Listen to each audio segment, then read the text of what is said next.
Hello good morning students. હવે આજે આપણે SY BCom course account November December 2019 paper સોલ્યુશનમાં પાર્ટ 5 આવ્યા છે, જેમાં ક્વેશ્ચન 3માં આપણે ઓરમાં જે ક્વેશ્ચન પૂછાયા છે એમાં આપણે ક્વેશ્ચન 3માં એ સોલ્વ કરીશું. ક્વેશ્ચન 3માં પહેલાં મશીન ઓવરહેડ હતો, એના ઓરમાં એ અને બી બે પાર્ટ છે. એમાં આપણે સૌથી પહેલો જે એ છે એને આજે આપણે સોલ્વ કરવાના છે. તો જોઈએ. Find out economic order quantity, minimum level, danger level and safety level. 4 level find out, 3 level અને EOQ find out કરવાનું છે. ક્વેશ્ચનમાં મેક્સિમમ લેવલ આપ્યું છે, મિનિમમ કન્ઝપ્શન પર વીક, એવરેજ કન્ઝપ્શન પર વીક, એટલે બંને કન્ઝપ્શન આપેલા છે. મિનિમમ આપેલું છે અને એવરેજ આપેલું છે, એટલે આપણે મેક્સિમમ કન્ઝપ્શન ફાઇન્ડ આઉટ કરી શકીએ. તો એવરેજ કન્ઝપ્શનનું formula minimum consumption plus maximum consumption divide by 2. Average consumption છે 500, મિનિમમ છે 300, એને સોલ્વ કરીશું એટલે મેક્સિમમ કન્ઝપ્શન 700 મળી જશે. કારણ કે આપણે ક્વેશ્ચનમાં કંઈ પણ ફાઇન્ડ આઉટ કરવાનું આવશે, કોઈ પણ લેવલ, એના માટે આપણે મિનિમમ મેક્સિમમ કન્ઝપ્શન ટાઈમને જરૂર પડવાની છે, એટલે આપણે ફાઇન્ડ આઉટ કરી દીધું પહેલેથી. Minimum time require to receive good, એટલે મિનિમમ ટાઈમ આપી દીધો છે 2 weeks. Maximum time for emergency purchase, હવે ઇમરજન્સી પ્રોક્યુરમેન્ટ આપેલું છે એના માટે છે, સેફ્ટી લેવલ માટે છે. ઘણા સ્ટુડન્ટ અહીંયા મિસ્ટેક કરી રહી છે, એમ સમજે કે આ મિનિમમ ટાઈમ ને મેક્સિમમ ટાઈમ. નો, આ મેક્સિમમ ટાઈમ છે, બટ શેના માટે છે? ઇમરજન્સી પ્રોક્યુરમેન્ટ છે, મીન્સ એ સેફ્ટી લેવલના ફોર્મ્યુલામાં આવે છે. સ્પેશિયલી એના માટેનો છે 3 days આપેલો છે. Economic order quantities 1/3 of reordering level, એક ઇકોનોમિક ઇઓક્યુ એ રીઓર્ડરિંગ લેવલ, જે ઓર્ડરિંગ લેવલ છે એના કેટલા છે? 1/3 છે. Factory work 6 day in a week. Okay, factory વીકમાં 6 day વર્ક કરે છે. સૌથી પહેલો પોઈન્ટ આમાં આપણે એ સમજવાનો છે કે અહીંયા કન્ઝપ્શન એ વીકલી આપેલું છે, બટ ઇસ્યુ એ છે કે જે ટાઈમ આપેલું છે મિનિમમ ટાઈમ અને મેક્સિમમ ટાઈમ, પછી ઇમરજન્સીનો હોય કે એની ટાઈમ હોય, બટ એક વીકમાં છે ને એક ડેઝમાં છે. તો આ રીતે ડિફરન્ટ હોય તે નહીં ચાલી શકે. કોમન છે ટાઈમ હશે તો કાં તો બધા વીકલી હોવા જોઈએ, કાં તો બધા ડેઇલી હોવા જોઈએ, બરાબર છે. ચેન્જીસ હોય તે અલાઉ નહીં કરી શકાય. તો આપણે સૌથી પહેલાં તો આ પોઈન્ટને જોઈ લઈએ કે મિનિમમ ટાઈમ છે 2 વીક્સ અને મેક્સિમમ ટાઈમ છે 3 days આપેલો છે. ઇમરજન્સી માટે 3 days છે. તો આ વીકલી છે, આ ડેઝ છે, તો આ બેમાંથી કોઈ એકને કન્વર્ટ કરવું પડશે. કાં તો વીકલીને ડેઝમાં કન્વર્ટ કરો, કાં તો ડેઝને વીકલીમાં કન્વર્ટ કરો. એ કઈ રીતે ડિસાઇડ થાય તો એ કન્ઝપ્શન પર ડિપેન્ડ કરે, કારણ કે કન્ઝપ્શન જો એ કેવું આપેલું છે? વીકલી આપેલું છે, પર વીક આપેલું છે. હવે આપણે ખબર છે ફોર્મ્યુલામાં ઘણી જગ્યા પર કન્ઝપ્શન અને ટાઈમનું મલ્ટિપ્લિકેશન આવે છે, એટલે કન્ઝપ્શન અને ટાઈમના જે યુનિટ છે સેમ હોવા જોઈએ. હવે કન્ઝપ્શન વીકલી છે તો ટાઈમ પણ કેવો હોવો જોઈએ? કોમન છે, વીકલી હોવો જોઈએ. તો મિનિમમ ટાઈમ તો રિક્વાયર ગુડ્સ એ તો 2 વીકમાં છે, એટલે વીકલી છે, ઓકે છે. બટ આ જે ઇમરજન્સી પ્રોક્યુરમેન્ટનો મેક્સિમમ ટાઈમ છે ડેઝમાં છે, તો આપણે આ ડેઝને વીકમાં કન્વર્ટ કરવું પડશે. સૌથી પહેલાં કન્વર્ટ કરી દઈએ તો એ કઈ રીતે ખબર પડશે? તો એના માટે ક્લાસ ક્લુ આપેલો છે. Factory work 6 day in a week, તો વીકમાં 6 day વર્ક કરે છે, મીન્સ કે 6 day વર્ક થશે એટલે કે એક વીક ક્યારે કમ્પ્લીટ થશે? જો 6 day વર્ક કરશે એટલે એક વીક વર્ક કર્યું કહેવાય. 6 day વર્ક કરશે એટલે એક વીક કમ્પ્લીટ થયું કહેવાય. હવે અહીંયા 3 days લાગે છે, 3 daysનો ટાઈમ આપેલો છે, એટલે કેટલા વીકમાં આપણે જે ઇમરજન્સી પરચેસ થશે? તો સિમ્પલ જ પોઈન્ટ છે. અને એક જો એક્ઝામ્પલથી સમજીએ કે કોઈક પર્સન, ધારો કે કોઈ ફેક્ટરીમાં આ રૂલ્સ છે કે 6 day ઇન અ વીક, વીકમાં 6 day વર્ક કરવામાં આવે છે, બરાબર છે. વીકમાં કેટલા ડેઝ? 6 days વર્ક કરે, બરાબર છે. 1 વીકમાં 6 day વર્ક કરે છે, એટલે 6 day વર્ક કરે એટલે 1 વીક કહેવાય. હવે જો કોઈ પર્સન માની લો કે 12 days વર્ક કર્યું હોય, એટલે કેટલા વીક વર્ક કર્યું? તો આપણે કહીશું 2 વીક વર્ક કર્યું હશે. 12 days જો વર્ક કરશે તો કેટલા વીક વર્ક કર્યું કહેવાય? 2 વીક વર્ક કર્યું હશે. તો એ જ રીતે જો 3 days ઓનલી વર્ક કરે તો કેટલા વીક વર્ક કર્યું હશે? આપણે કહેવાય હાફ વીક વર્ક કર્યું કહેવાય. બિકોઝ 6 day વર્ક કરશે તો 1 વીક કહેવાશે, 6 day જો વર્ક કરશે તો 1 વીક કહેવાશે, રાઈટ. 6 day માટે 1 વીક કહેવાશે. અહીંયા 3 days વર્ક કરે છે એટલે ઓનલી કેટલું કહેવાશે? 1/2 વીક, બરાબર છે, હાફ વીક કહેવાશે. એટલે મેક્સિમમ ટાઈમ ફોર ઇમરજન્સી પરચેસને આપણે જો વીકમાં પ્રેઝન્ટ કરીએ તો હાફ વીક કહેવાશે, કારણ કે 6 daysનું 1 વીક આપેલું છે. 1 વીક એ 6 days માટે છે, બરાબર છે. 6 day વર્ક કરે તો 1 વીક, ઓનલી 3 days છે એટલે કે હાફ વીક કહેવાશે. હવે આપણે ફાઇન્ડ આઉટ કરવાનું છે, એના પર આવીએ તો સૌથી પહેલાં EOQ ફાઇન્ડ આઉટ કોણ છે? EOQનો ફોર્મ્યુલા આપણે ખબર છે T2AO CP. તો એના માટે આપણે annual consumption, ordering cost, carrying cost, price એવી કોઈ ઇન્ફોર્મેશન અહીંયા મળી નથી. તો આપણે ચેપ્ટરમાં આ પેપરનું સ્ટાર્ટિંગમાં એક શોર્ટ સમર એમાં બી ઈઓક્યુ ફાઇન્ડ આઉટ કરવાનો આઈ થિંક પોઈન્ટ આવેલો હતો. તો એ જ પોઈન્ટ રિલેટેડ છે. એમાં આપણે મેક્સિમમ લેવલ પરથી ઈઓક્યુ ફાઇન્ડ આઉટ કરેલું હતું.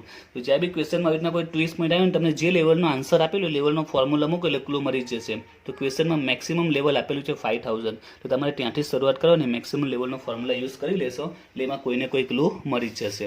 બરાબર છે. તો આપણે મેક્સિમમ લેવલનો ફોર્મ્યુલા અપ્લાય કરી દીધો છે. એમાં વેલ્યુ મૂકીએ. જેમ જેમ વેલ્યુ મૂકીશું એટલે આઈડિયા આવતી જશે. તો મેક્સિમમ લેવલ આપેલું છે 5000 યુનિટ. ઓર્ડરિંગ લેવલ, તો ઓર્ડરિંગ લેવલ ક્વેશ્ચનમાં આપેલું નથી. બરાબર છે. તો ઓર્ડરિંગ લેવલ આપણે ફાઇન્ડ આઉટ કરી દે તો એનો formula maximum consumption into maximum time. તો ક્વેશ્ચનમાં આપણી પાસે મેક્સિમમ કન્ઝપ્શન આપણે સ્ટાર્ટિંગમાં ફાઇન્ડ આઉટ કર્યું છે 700 ઇન્ટુ મેક્સિમમ ટાઈમ. તો આપણી પાસે મિનિમમ ટાઈમ છે 2 વીક્સ, મેક્સિમમ ટાઈમ છે પણ આ તો એ ઇમરજન્સી પરચેસ માટે જે સેફ્ટી લેવલમાં આવે છે. તો ક્વેશ્ચનમાં મેક્સિમમ ટાઈમ નથી તો આપણે એને સપોઝ કરી લઈએ એક્સ. મેક્સિમમ ટાઈમ નથી તો એને શું સપોઝ કરી લઈએ એક્સ સપોઝ કરી લઈએ. એટલે ઓર્ડરિંગ લેવલ આપણું કેટલું બની જશે 700 એક્સ. મેક્સિમમ ટાઈમ આપેલો નથી તો એને એક્સ સપોઝ કરી લેવો એટલે ઓર્ડરિંગ લેવલ આપણું આવશે 700 એક્સ માઇનસ મિનિમમ કન્ઝપ્શન અને મિનિમમ ટાઈમ. તો બંને અવેલેબલ છે. જો મિનિમમ કન્ઝપ્શન છે 300 અને મિનિમમ ટાઈમ છે 2 weeks. Okay, 300 into 2 plus EOQ. હવે ઈઓક્યુ માટે ક્લુ આપેલો છે કે economic ordering quantities 1/3 of reordering level. એટલે કે ઓર્ડરિંગ લેવલના કેટલા છે 1/3 છે. આપણી પાસે ઓર્ડરિંગ લેવલ છે 700x. એને આપણે 1/3 કરીશું તો 700 ઇન્ટુ 1 તો 700x ડિવાઇડ બાય 3 આપણે ઈઓક્યુ મળી ગયું. હવે આપણે જો એને સોલ્વ કરીશું તો આપણે કોની વેલ્યુ મળશે એક્સની વેલ્યુ મળશે. એટલે કે મેક્સિમમ ટાઈમ મળી જશે. એટલે ઓર્ડરિંગ લેવલ ને ઈઓક્યુની વેલ્યુ આપણે મળી જશે. તો આપણે સોલ્વ કરીએ આપણે તો 5700x minus 600 plus 700x divided by 3. 600 minus છે આ બાજુ આવશે એટલે પ્લસ થઈ જશે એટલે 5600. તો અહીંયા રહેશે 700x divided by 3. ઓકે, અને આપણે સોલ્વ કરીએ તો અહીંયા 3 વડે મલ્ટીપ્લાય થશે 2100x plus 700x divided by 3. 5600 2800x divided by 3. 3 સામે મલ્ટીપ્લાયમાં આવશે અને 2800 ડિવિઝનમાં આવશે ઇન્ટુ 3 ડિવાઇડ બાય 2800 એટલે એક્સની વેલ્યુ આવશે 6. એક્સ 6 મળ્યો. આપણે એક્સ એટલે શું સપોઝ કરેલું છે મેક્સિમમ ટાઈમ સપોઝ કરેલું છે. એટલે કે આપણે મળી ગયો છે મેક્સિમમ ટાઈમ કેટલો મળી ગયો 6 વીક. ઓકે, તો અહીંયા એક્સની વેલ્યુ પણ સાથે સાથે આપણે મૂકી દઈએ તો 700 ઇન્ટુ 6 એટલે 4200 એ ઓર્ડરિંગ લેવલ થશે. એ જ રીતે અહીંયા પણ એક્સની વેલ્યુ આપણે મૂકી દઈએ તો 1400 એ આપનું આવશે ઈઓક્યુ 1400 યુનિટ. ઓકે, હવે આપણે જે સેકન્ડ ફાઇન્ડ આઉટ કરવાનું ઇઝીલી જે પણ ફાઇન્ડ આઉટ કરવાનું આપણે કરી શકીશું.